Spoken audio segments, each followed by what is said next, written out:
is it. Oh, audio diary right off the bat. Product recall. Frank Fontaine, November 1st, 1958. Citron? What the hell were you thinking? Drinkable plasmids? We're burning through 10 times the amount of atom compared to the injectables. And if you fail to notice, them sea slugs ain't exactly growing on trees. Switch back to the injectables and let the eggheads in marketing worry about selling it to the chumps. Ah, so he was behind the decision to make them injectables instead of drinkables. So just quickly, let's take a look at the dates here. So just keep in mind, everything that happened in Bioshock Infinite happened in 1912, and things before that helped set that up. The stuff that happened here in the first Bioshock game happened in 1958 or 1959. Or maybe even 1960. No, 1958, yeah. And then 1959. So, just gives you an idea in terms of the timelines of what happened in what order. So, there's only one more audio diary left. Issue: hydraulic fluids, gases within drill cause subject to become unreliable, unstable. Launching option to be removed from drill in future modes. So this is where they were working on some of the big daddies. No weapons. So I think that stage of this DLC is pretty much over. I think we are nearing the end of the story here, guys. It's pretty clear that this is coming to a conclusion. Now, where is that last audio diary? Oh, hold on. I can't look at that? No.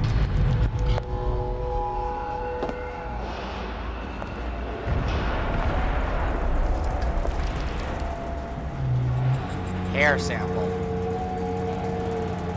No causality. No genetic link. Imprinting solution not found in genetics. He still doesn't get it. He still hasn't figured it out. Oh, the Vita Chamber. Nice. Vita Chamber project. Yep.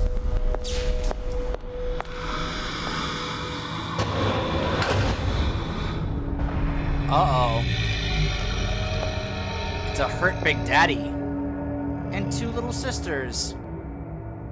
Oh my gosh, are we about to reenact what happened between her and Songbird? Are we about to help these little sisters have this big daddy imprint on them?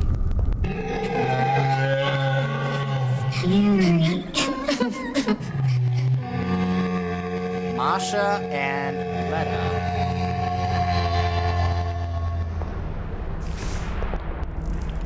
Move Big Daddy. Alright.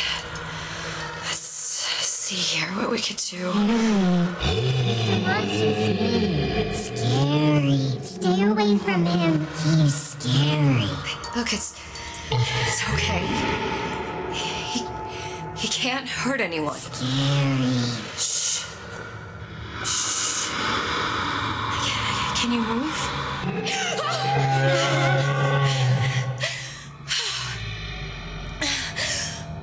Can you just move a little bit for me? I don't know how to help you. I don't. No, he's just hurt. He just needs somebody to figure out how to fix him. Maybe there's some, I don't know. Is there some documentation for him around here or something? They're not gonna know. Right. Look who I'm asking. Huh.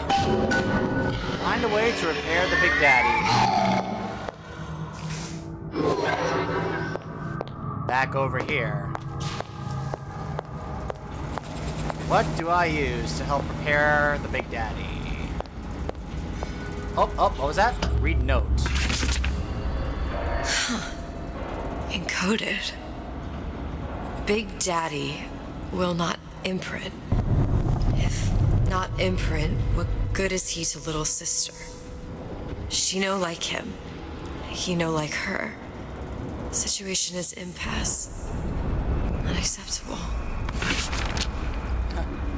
He couldn't figure it out, and it was just driving him nuts. Another note. If stupid beasts had a half brain, they would realize they need little sister to live. Sisters secrete only kind of atom that is genetic match for them. No little sister, no big daddy. So they have to help resuscitate, help fix him. The atom in their injectable needles. Let's see if they'll understand that.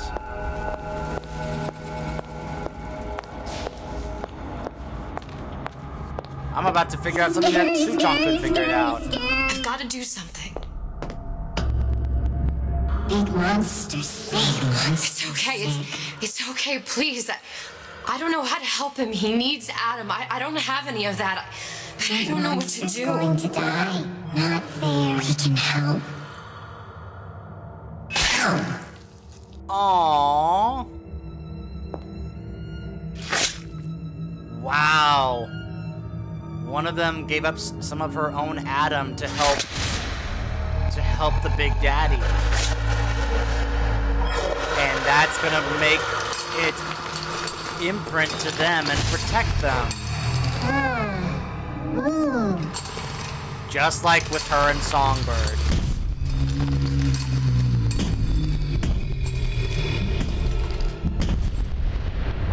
Aww. See? Lion with the thorn in its paw. Yep, exactly. And now it cares for them, and they're not scared of him anymore. Aww. Now where is that ace in the hole?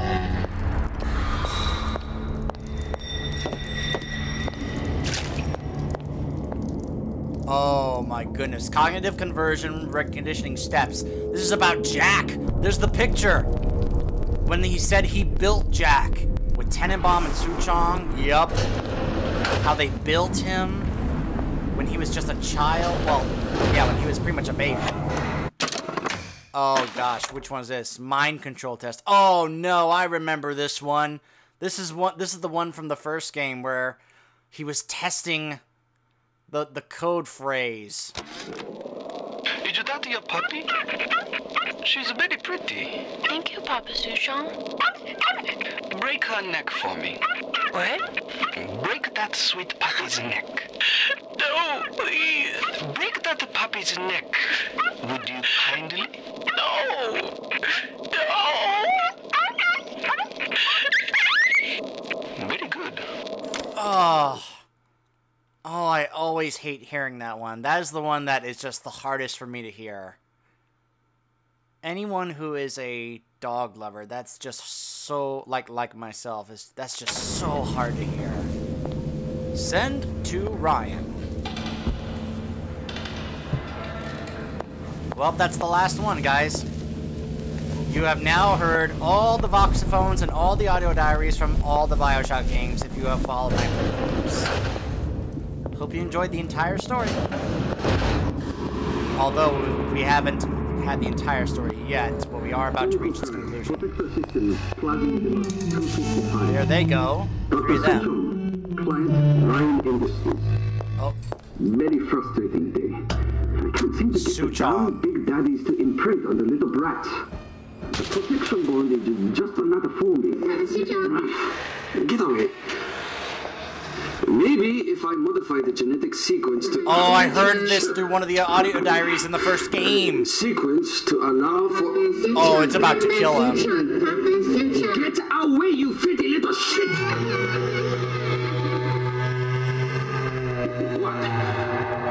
What are you doing? Get back! Get back!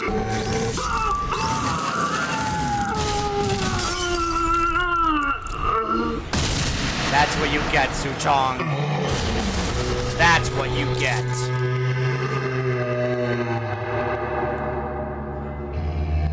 And that is why you don't mess with the big daddies. And look at that, he drops the audio diary for Jack to pick up in the first game. Oh, I love it, it's all coming together. That is for Jack to pick up in the first game. Jeez. You got what you deserve, Suchong. This is it. This is the ace in the hole. All the pain and all of the death for this. I'm pretty sure I know what it is. A certain phrase that Atlas wants for Jack, because I'm pretty sure that right now Jack is either on an airplane or about to get on one. Oh, look at this. It's the setting of this area in the first game. Of course. Wow, look at this. A recreation of the little area here in the first game. So Elizabeth did set all of this up. Did help set all this in motion. Oh gosh, that was horrifying, seeing all these little faces right here. Oh, and of course, there he is. Waiting, not far away. Now to give him the one thing he needs to use Jack over here to complete his plan. Do you have it? I have it. Give it over then. I'm keen to get this brat off my hands. Fine. Here you go. You know what? Andrew Ryan said I was a rube. But he was wrong. I'm not the rube, Atlas. You are. Now, we both know what happens next. Just get it over with. Well, love, if you insist. The wrench. Of course, it was the wrench. The exact same wrench from the first game. And now we're back to this, what I assume is the bathroom on the plane. Yup. And there he is. There's Jack. This is the opening cutscene of the first game. Smoking the cigarette. It's just a bunch of gibberish. Opening the package. What does this say, you little whore? Hey! What does this say?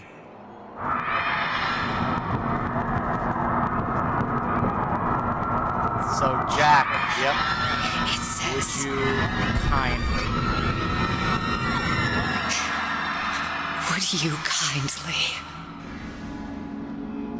And it showed that's when he held up, hijacked the plane and caused it to crash. Now all we've got to do is get that genetic freak of nature on an airplane, and Rapture's ours. Yeah!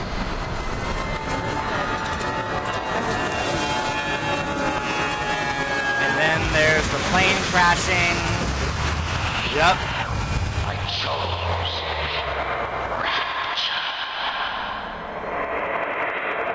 All goes back to Bioshock 1. Look at this, the images. A man chooses. A slave obeys. Yep. They say to save one life is to save the world entire. It is you who are their savior.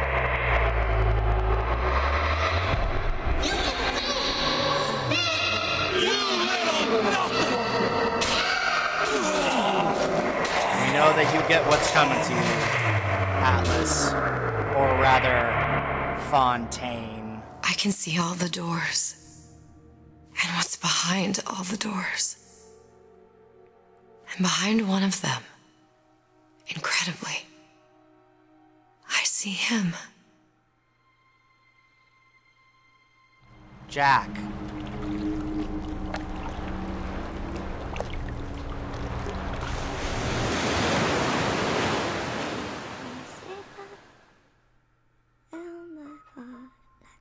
In the end, It isn't Elizabeth who saves Sally. It's Jack who saves her. And all the rest of them. And she has the doll of Elizabeth.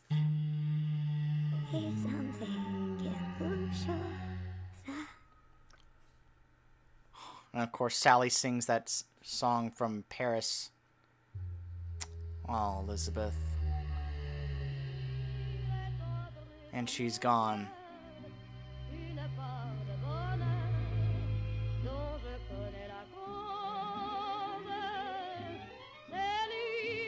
And of course, we end with the music she was hearing in Paris at the beginning.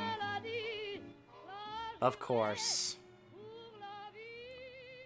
Let me turn it down so that in case it gets a possible copyright here. Oh, it went up. Let me turn it back down more. Alright. Whew. And that, my friends, really brings a wrap-up. That really is the conclusion of the overall story. Not just of this DLC for Bioshock Infinite, but for pretty much the entire story of Bioshock. Because as you saw, this DLC was really meant to show that a lot of what ends up happening in Bioshock 1 is because of what happened in this DLC. That it was Elizabeth who set those things in motion to help get, you know, Atlas back to Rapture, to have him, you know, get the, you know, use the phrase to have him get Jack there in the first place. I mean, it's a sad story for Elizabeth, you know, just for her personally. You know, the turn it takes, it was very sad there. You know, her losing her powers, being able to go to the alternate worlds and realities, you know, with her abilities, having to lose that, then being used by Atlas to try and accomplish his goals and plans. Fortunately, though, even though it's a sad story for ending and story overall for Elizabeth, it ends up being a happy story in the end because, as we saw there, she could see Jack. Because she realized that Jack was end up going to be the one who saves the day in the end. Who, you know, if you know the story... Oh, another little extra scene here. Can I say, the voice actress for Elizabeth, just wonderful job. Oh, and such a lovely, lovely voice. Beautiful singing voice. Darling, all the while. As much as I want to have that up and have you guys hear it, I'm not really sure if that would get copyright or not. So, you know, unfortunately, this is what I gotta deal with on, you know, on YouTube. So, you know. So I don't mean to talk over this, but sadly I don't know if I should have it playing or not. But you can find other videos to hear her singing this song. But yeah, just an absolutely lovely singing voice.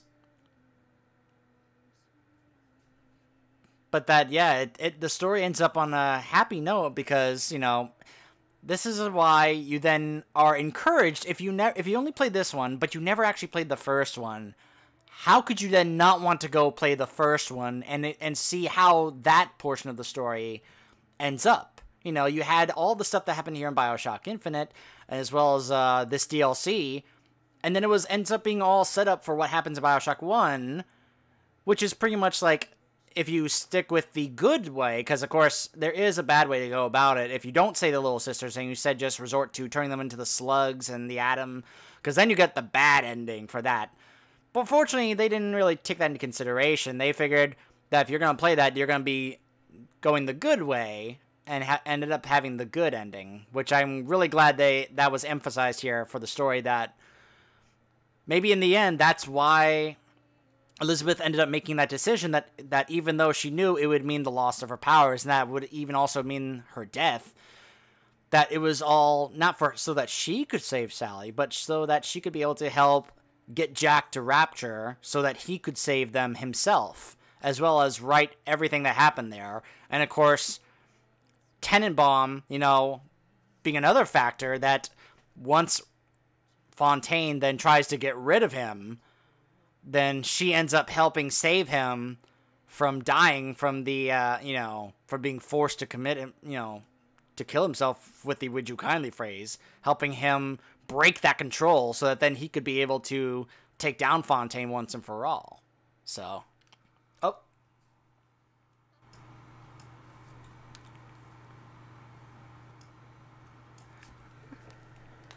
So in the end, it actually ends up being, a happy ending and a happy story because of what ends up happening with Jack and such. Oh, hold on a second, guys. Oh, gosh, I'm really sorry, guys.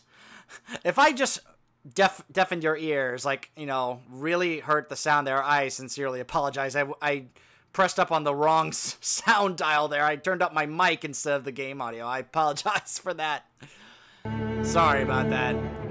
Let me turn the game audio up. There we go. My bad. I'm so sorry.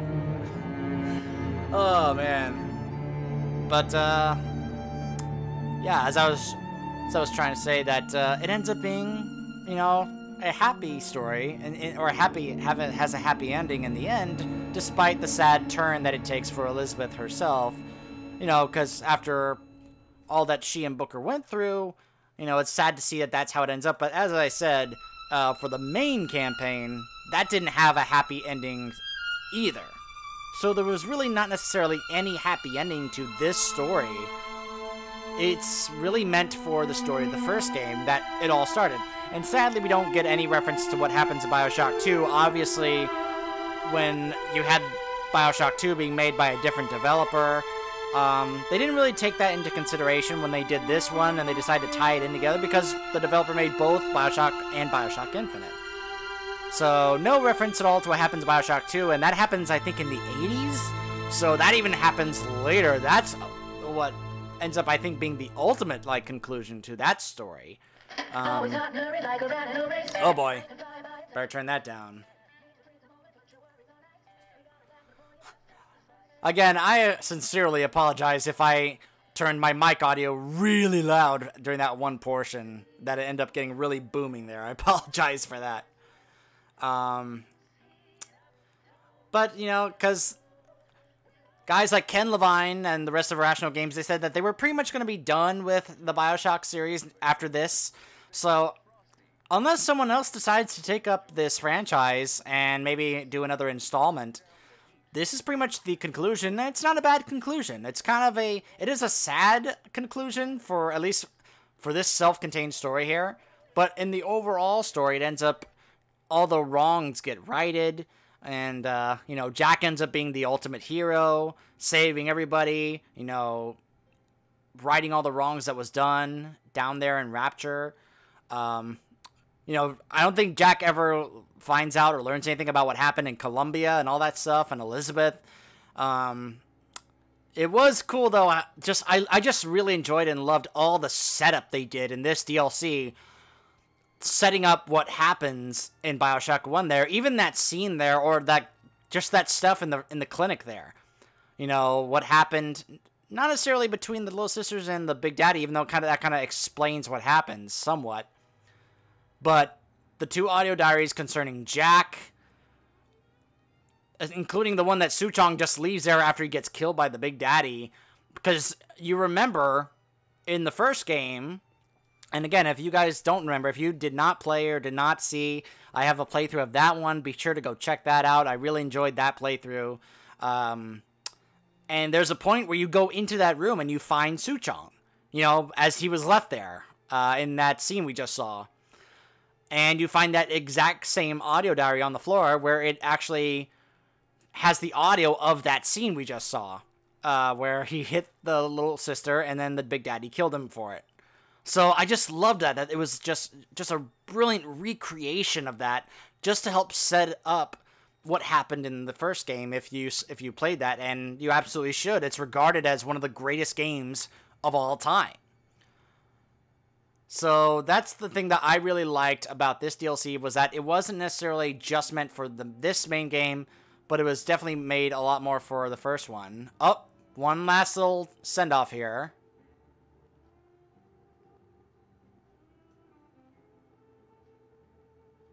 Up, there's the debris of the plane, indicating that Jack's plane just crashed, and then what happens in Bioshock 1 happens.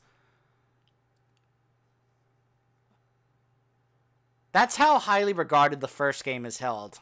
For those who haven't played that or seen that, I want to emphasize that's how highly regarded the first game is by the general public. That they regard the first game as one of the greatest games ever made.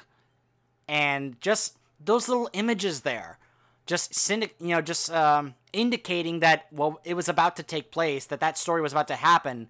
It just shows you how much also the developers just loved and admired that game and what they did with it, and how much they highly regard it, and how much we highly regard it, knowing that what was going to happen. So this is pretty much it for what happens in the Bioshock series. If Ken Levine says that he's done with Bioshock, I take him at his word for it. That doesn't mean I necessarily ignore the possibility of maybe a different developer deciding, let's add a new game to the series. As long as they, I just think that they should probably get Ken Levine's blessing if they do. Because you don't necessarily want to see a pet project of yours get taken by somebody and then done in a very negative fashion. I'm not really sure, which other ones you could compare that to. Maybe how Rocksteady felt when WB Games did Batman Arkham Origins could be an example, maybe, but you guys can probably understand what I'm saying. I'm sure Ken Levine wouldn't give his blessing if he didn't think that they would be doing the series justice with whatever new entry could possibly be added. But at the same time, do we even really need a new entry added to this story? Because I thought that was a nice little wrap-up and conclusion with a little ribbon and a bow to the overall story. Because we know how it ends, with the first game and even the second game. I do still, as I said when I did the playthrough of the second game, I do like number 2, as even that takes place after the first game. It's a nice little wrap-up to this story. And so I personally don't think they need another entry, but if so, obviously I'll have my eye on it. No news yet. This is, we are in 2016 when I'm doing this. This game came out a few years ago. I think it was in 2013, and we still haven't heard anything as to any possible new entry in the Bioshock series from any developer whatsoever. But at the same time, as I've already said, I don't think we really need another one. I think this is a nice, proper conclusion. The main game, great. The DLCs, absolutely great for this game as well as the first game. I thought it was just so great. It was just such a testament to how beloved the first game is. So I want to thank you guys for watching the playthroughs I've done for all 3 of these Bioshock games, including this DLC. I hope you enjoyed it. If you were not familiar with the story, I hope you enjoyed that I was able to get every single audio diary and voxophone in all 3 games so that we could get the entire story. Just little tidbits here and there that added to the lore and the backstory, and for certain things regarding the characters. But there's still some unanswered questions, though, like the Lutesses. That's something that I think a lot of us are still wondering about. So, but as I said, I want to thank you guys for watching. And, my name is Papaneeks, and I will see you guys next time.